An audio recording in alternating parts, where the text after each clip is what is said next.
In this dream, I seem to be occupying myself by transporting individuals back and forth through time. I couldn't glean too much by way of specifics about my activities, the reason as to why I was doing this, etc., at least not at this point. All I was certain of was that I was locating certain individuals and moving them from one place in time to another, which seemed to be more favourable for the individuals concerned. So it all seemed to be beneficial stuff, and I appeared to know what I was doing and the purpose behind it. And so my personal self was along with the real self for the dream, keeping a back seat to the proceedings and not interceding itself.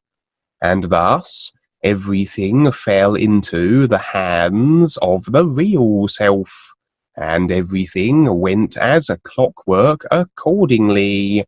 The real self always knowing what to do in all situations and eventualities, if the personal self but allows it and doesn't poke its personal beak in.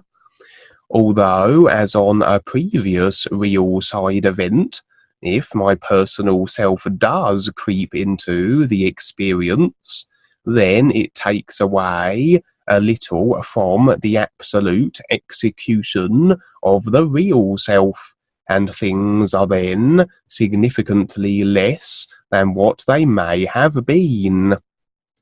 The experience is then less awareness enhancing, the ability diminished to recognize what a dream is demonstrating, as the personal self, with its added layers of ideas and emotion, act as filters to recognition, as though the more the personal self comes to bear, the more we find ourselves in a smaller and smaller box of recognition, a little like those Russian dolls that fit into themselves.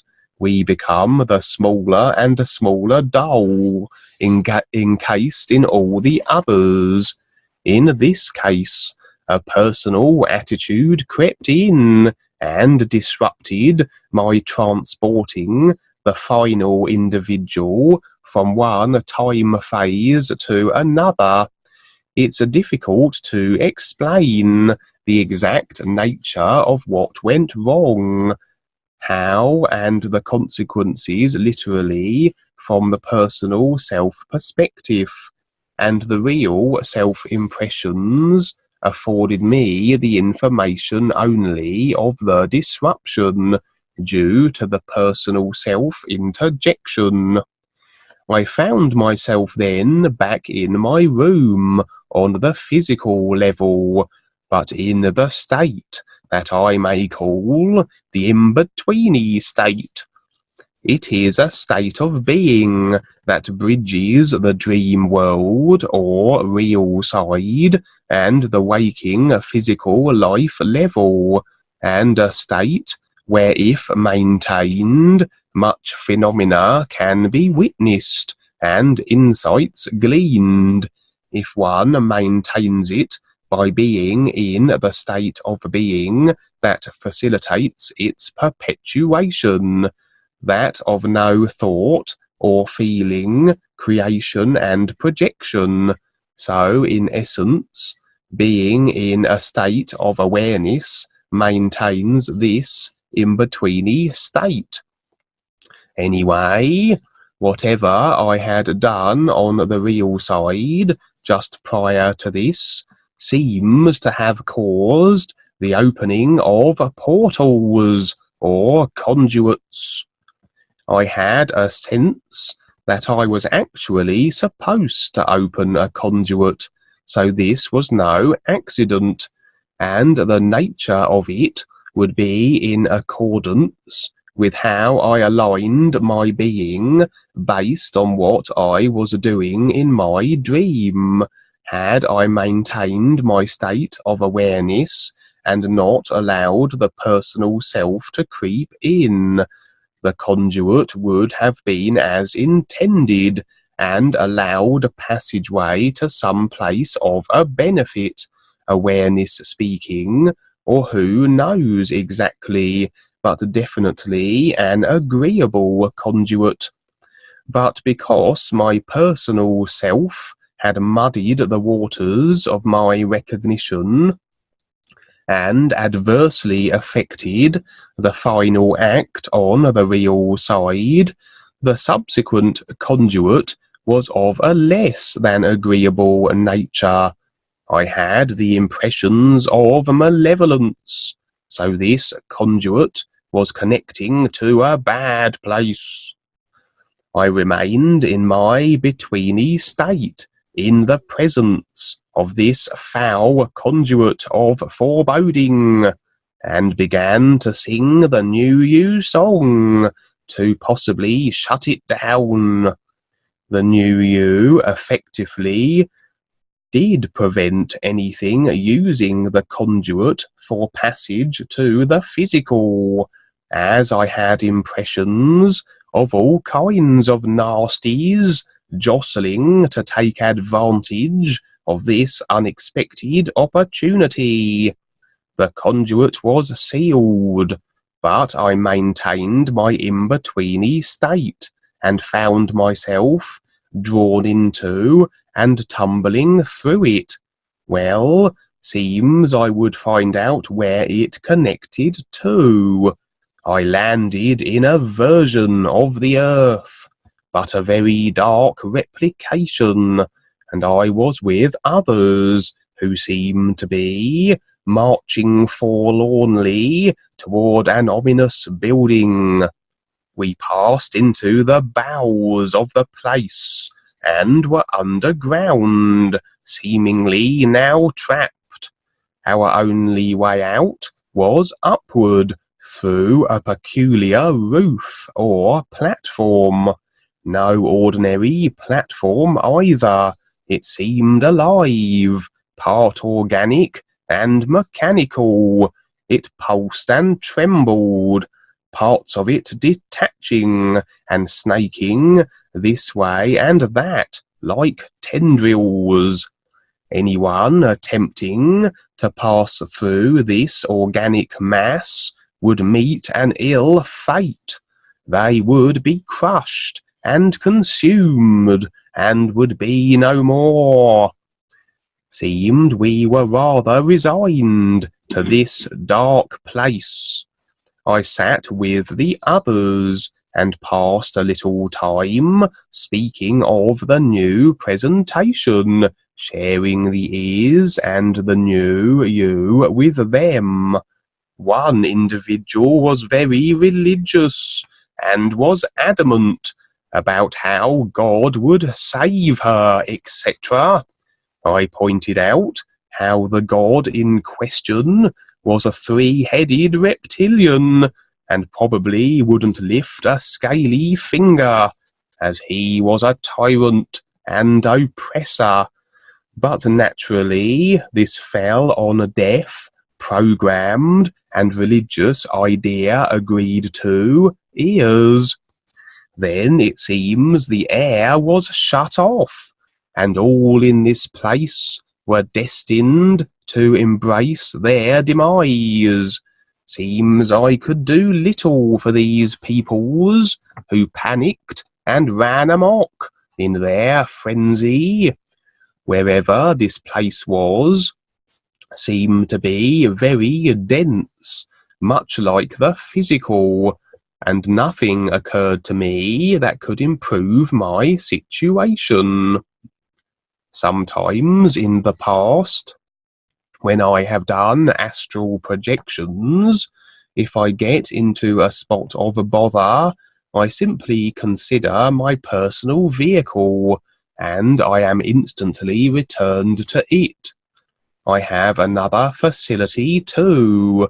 On certain real-side environments where the density or my detachment from awareness, or both, seems to render me ineffective in extricating myself from my predicament, I will bring another skill to bear, an ability I seem to have, and have utilized in real side dreams and dreams before I came to find the new presentation. I will gather tremendous energy within my being, and when it has reached a certain point, I will picture a place that I wish to go, and thus it is so. It's not instantaneous. There's a fluctuation between my intended destination and my current one for a few moments, and at this point my personal self will panic, but it always works, and on this occasion I return to my room, the place I had focused on. And so, it seems I'm doing a little dabbling on the real side, time-wise, but not for personal thrill-seeking reasons, as my real self very much was in control, so evidently something that was of a beneficial variety. As I was mentioning earlier, if the personal self is allowed to intercede, then things can become less than intended, due to the detracted awareness connection and diminished recognition of what I'm doing, activity that only the real self can perform. I had the sense that I was supposed to open a conduit, but due to the balked prior event due to the personal self, the conduit was not as intended, almost misaligned.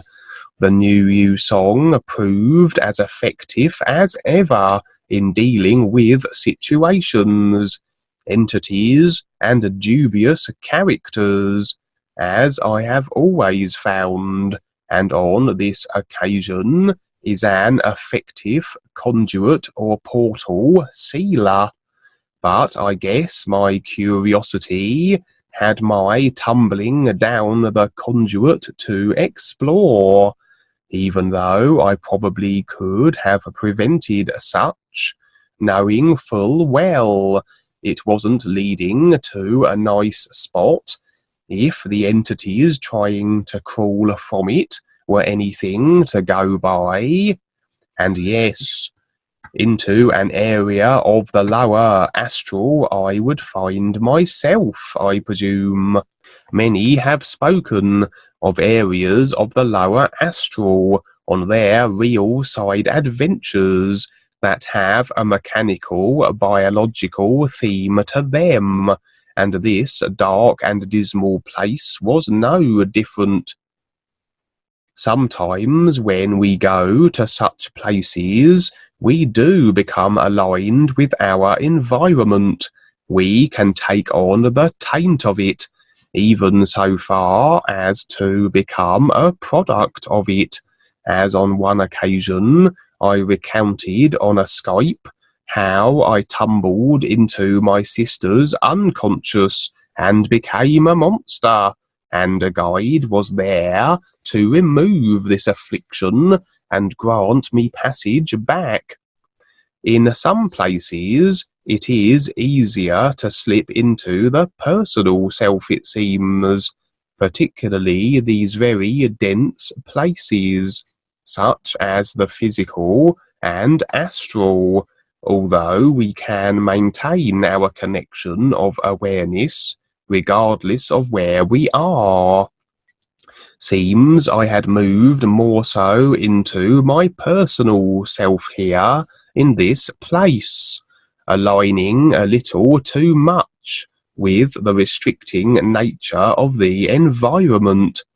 I'm reminded of the movie What Dreams May Come, when Robin Williams sought his deceased wife on the astral, but was warned by the seeker, Max Sydow, not to linger long, lest he also become aligned with the dark place, and become with it, and trapped there also, agreeing effectively with what his literal senses tell him, and disconnecting from his real self that knew it was a created illusion. But even in my reduced awareness state, in this dream, I was still sharing the ease. So always an opportunity to share the new will present itself. But seems folly to even try to engage with self-convinced religious peoples. Seems they so adore their loving reptilian god. But as I said, I have this facility that is in my arsenal, my skill set, that I must have developed from other lifetimes, as I've always had the ability, as I was an avid astral projector and out-of-body explorer in past lives also. And so I was able to extricate myself from my predicament. I'm certain the guides were watching, but like parents with their children, they will give them space to play and learn for themselves, to allow them to deal with situations and become more effective and aware as a result. And if I was trapped, a guide may have come, as in my monster transformation experience. The conduit opening exercise was interesting. I suspect that was the reason then for my activities, involving moving peoples about in time. Maybe I was actually moving myself about, altering timelines and time phases, popping into old lifetimes, and adjusting a few things with my old body forms, that would result in cause and effect ripples that, when reaching the moment I was in, would somehow create a conduit. Instant ripples, as everything is now, and there is no time in the new nowness of the is, as it is an agreed upon idea in creation. So anything we adjust, no matter how many lifetimes ago, will have an instant effect, if we do but recognize it. For on a few real side dreams, I was shown how in the moments and future yet to come, Nufriends seem to have been granted, or perhaps recognized, the ability to translocate themselves, and on that occasion they were using this ability to escape the destruction of the earth.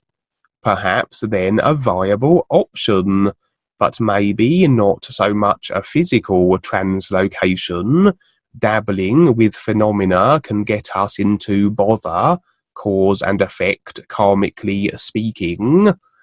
But of course, if we stand in the new nowness of the all is, and our real intent is cemented, we are beyond cause and effect. But anyway, maybe the translocation is more along the lines experienced here, that with awareness and recognition we can access the means by which we can create these wormholes, portals and conduits, by somehow delicately manipulating our own past lifetimes and positions. And it is through these that we may move ourselves to better and safer positions as the demise of creation continues. For the portal was forged on the physical, only perceivable from my awareness in-betweeny state. So awareness is required to recognize portals of this nature. But the portal then took me to the real side, not a physical translocation then, but more a shifting of my focus from my physical life level vehicle to potentially another in perhaps a higher level in creation. And so our physical vehicle would remain and maybe be destroyed in the apocalyptic disasters that are coming, but our focus would be on a higher life level. Technically then, with the physical level vehicle destroyed, we have effectively passed on, but didn't need to bear the pain and suffering of experiencing its end.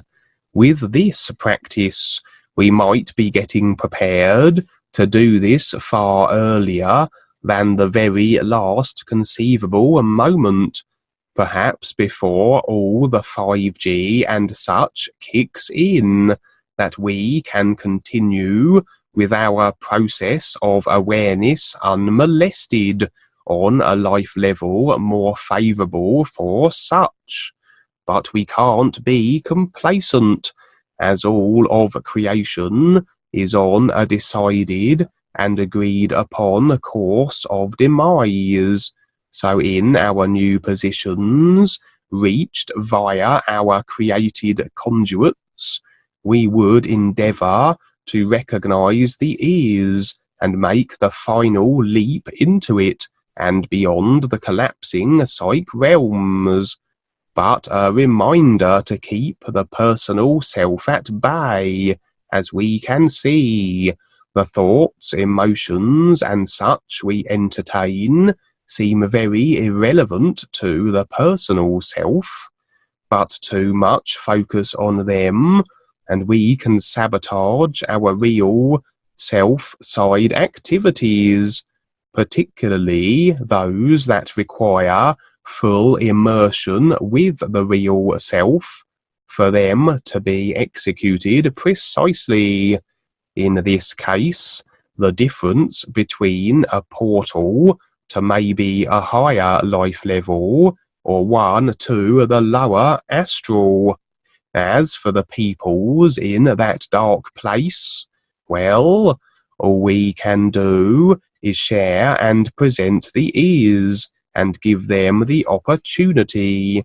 They are the deciders of their life and must choose to take the time to recognize the true reality, or remain confined and restricted by creation and their personal created selves. Amazing, Kevin. Thank you for showing up and sharing all this. Yes, as I listen, it's terrific, because we all have a personal self, and it's a lot to get through, and decisions have to be made every step of the way. It's just like a road trip.